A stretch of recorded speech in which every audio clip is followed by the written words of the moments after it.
Bu yalan mı ya bu doğru mu? En ayrılıkta yanmalı. Ne için biz ayrılmalı? Abonentin telefonu ölçülmüyor. Yardım arabasındaki Sen mikrofonu hep öz aklında mı? Meni düzme bu yollara hayır. Bu yol nereden çıkar? Meni koyma yekelige hayır. Yekelip canım yakar. Meni düzme bu yollara hayır.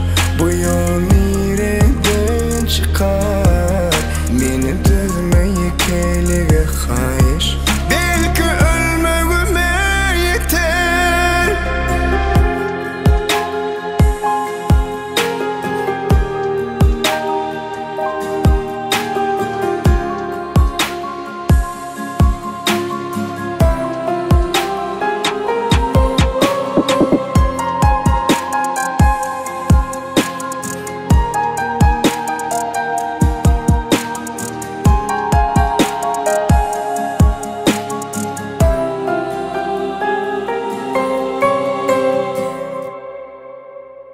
Her gün her akşam meni alnını kocağa düşünüp bilmedim sen döneceğini.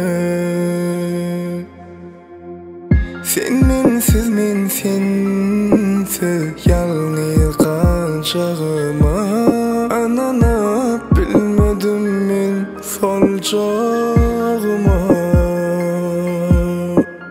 Bile boların diyen şu mi? Seni severim diyen şu mi? Beni bu yalanların içine koyup sevdin sen kimi? Beni durma bu yollara hayır. Bu yol nereden çıkar? Beni koyma yekelige hayır. Yekelip canım yakar. Beni düzme bu yollara hayır. Bu yol nereden çıkar? Beni düzme yekelige hayır. Yekelip canım yakar.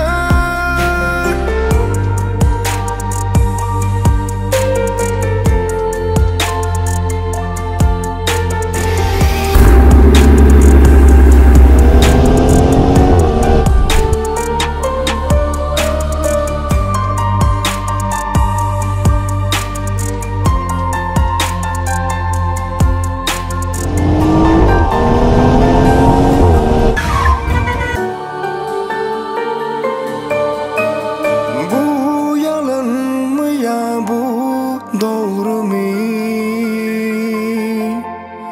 En ayrılıkta yanmalı.